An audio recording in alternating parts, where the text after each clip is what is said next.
Bonsoir. Aujourd'hui, je voudrais vous proposer un dessous des cartes un petit peu inhabituel. Vous voyez, sur cette table, nous avons disposé comme un planisphère avec les atlas avec lesquels nous travaillons. L'Amérique du Nord, l'Amérique du Sud, l'Europe, l'Eurasie, le continent africain et l'Australie. Car au fond, tout procède de ce constat. Chacun d'entre nous se place au centre du monde. Et la question, c'est évidemment comment changer de centre, comment entrer dans la logique de l'autre. Eh bien, les cartes permettent ce déplacement. Elles sont tout à la fois un résumé du réel, un concentré de notre mental. Elles sont des portes d'entrée. Eh bien, je voudrais vous en ouvrir quelques-unes en vous faisant découvrir quelques-uns des atlas à partir desquels nous travaillons. Voici notre globe terrestre. C'est à la fois une image conforme à la réalité, c'est un mythe, c'est une vision, sauf que nous ne la voyons jamais ainsi, cette réalité. Nous ne voyons qu'une partie du monde, et encore mentalement. Et nous autres Européens, nous sommes effectivement ici, ce qui donne toujours, lorsqu'on passe d'un monde sphérique à une carte, une vision européocentrée du monde. C'est cette représentation à laquelle finalement nous sommes le plus habitués. Elle place l'Europe au centre du monde, et ce planisphère que vous voyez maintenant vient de l'Atlas universel, traduit du Times Atlas of the World. C'est l'atlas le plus précis et le plus complet qui existe en toponymie. Et cette Europe, toujours au centre du monde, c'est un petit peu comme une habitude prise depuis au moins le XVIe siècle, pendant lequel les navigateurs partaient à la découverte du monde, et ils partaient des ports européens. Et nous nous sommes confortés dans cette vision, par les cartes d'ailleurs la preuve, alors que nous ne sommes qu'une petite péninsule de l'Eurasie. Alors comment sortir de cette vision européocentrée du monde? Une des options, c'est de redonner l'idée du mouvement. Ici, la carte reproduit la rotondité de la Terre pour donner l'idée d'un globe, d'un monde global justement, un monde qui ne soit pas fini. Et maintenant, si l'on passe de l'autre côté, ou mieux du côté de l'autre, il convient alors d'entrer dans sa vision du monde. Alors 3 exemples, une vision chinoise, une vision japonaise, une vision australienne. Voici une représentation chinoise du monde.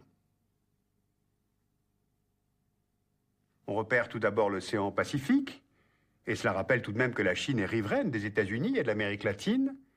Vous le voyez, le Pacifique est central, alors que pour nous, il est toujours latéral, sur les marges de nos cartes. Et la Chine, empire du milieu, justement, est bien entendu au centre. C'est la Chine du continent, comme les Chinois la nomment, par opposition aux Chinois de la diaspora, les Huatiao, et par opposition encore aux Chinois de l'île, c'est-à-dire Taïwan, la province irrédente par rapport au centre, donc un autre centre.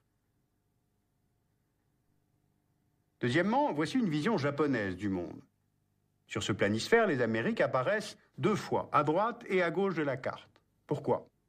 Parce qu'au Japon, on estime que les 2 grands océans doivent correctement être perçus, ce qui semble logique tout de même pour un peuple d'archipel. Cette représentation restaure un peu de la continuité de la Terre et fait apparaître les failles sous-marines qui ont une grande importance pour le Japon, constamment soumis aux risques sismiques. Et puis maintenant, plus loin, dans l'hémisphère sud, il y a le Down Under, en bas, en dessous. Et là, c'est la vision australienne du monde. Car après tout, placer le nord en haut, c'est une convention. Ce n'est pas lié au fait que le nord était au nord, mais lié au fait que des cartographes étaient à la fois européens et que les navigateurs prenaient l'étoile polaire pour se repérer.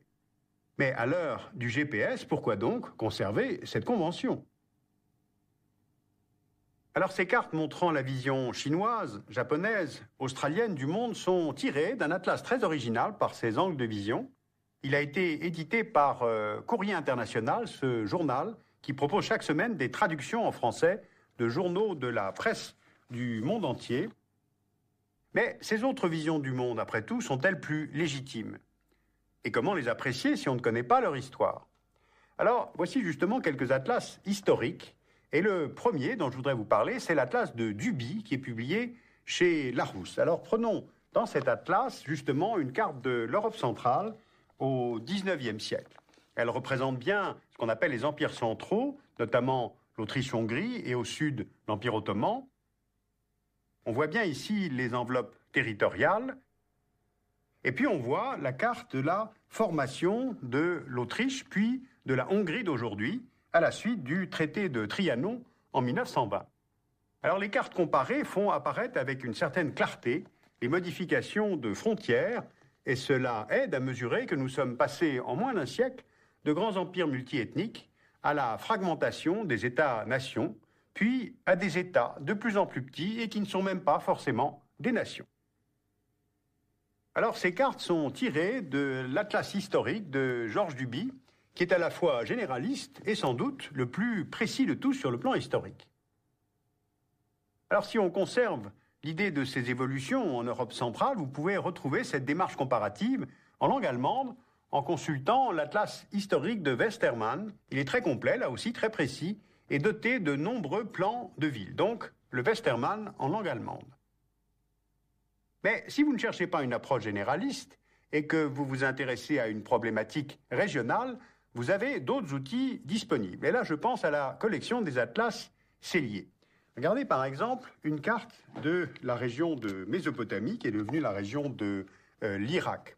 Eh bien, après la Première Guerre mondiale, les Britanniques forment un État en fonction de leurs intérêts pétroliers et en fonction de leur rivalité avec les Ottomans et avec la France. Mais ils ne construisent pas pour autant une nation irakienne. Eh bien, c'est d'ailleurs ce même problème que rencontrent 80 ans plus tard les États-Unis.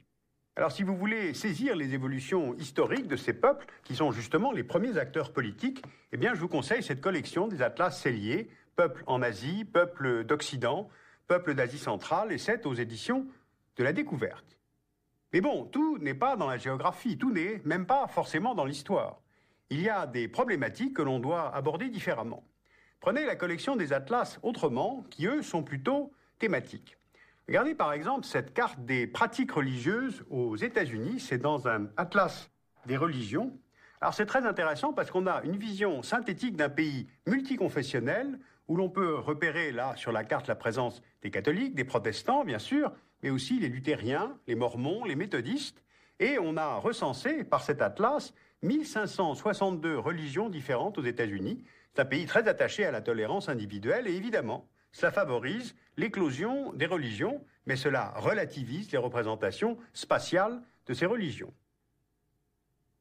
Voici maintenant un atlas des migrations dans le monde et nous prenons une carte des migrations de l'Amérique latine vers l'Amérique du Nord. Eh bien, on constate sur cette carte qui est intéressante que l'on peut tout de même faire une remarque. Qu'elle soit petite, longue, épaisse, verte, rouge, tordue ou droite, comment trouver d'autres outils que des flèches pour représenter des flux? Tous les flux, humains, commerciaux. Donc, il faudrait que les géographes et les cartographes puissent inventer d'autres systèmes de représentation dans le domaine de la géographie des migrations ou de la géographie économique. La cartographie et même l'infographie sont des outils précieux, mais ils trouvent, bien entendu, leurs propres limites. Alors, pour terminer, cherchons justement à ne pas demeurer enfermés dans des limites, et je voudrais vous proposer une petite promenade sur un continent qui finalement est assez mal connu. Nous allons partir d'une petite ville qui s'appelle Changement. Là, on la repère sur la carte. Nous allons faire route vers le nord, le long de la rivière Fluctuation, jusqu'au port de Ladieu. Et à partir de là, nous allons pouvoir naviguer le long des côtes de la mer des possibles. Eh bien, cette toponymie, à la fois inconnue et familière, eh bien, c'est celle de notre continent intérieur. Alors, bien sûr, cela n'est que fiction. Il s'agit d'un atlas de l'imaginaire qui est édité chez Autrement, en français et en langue allemande.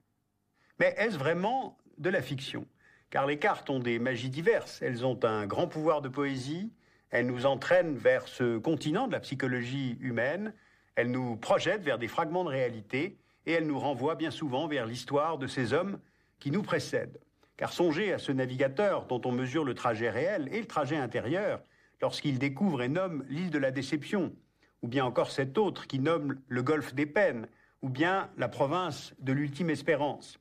Eh bien, ces lieux existent dans le monde, je m'y suis rendu, mais maintenant c'est à vous de les retrouver sur les cartes de vos atlas.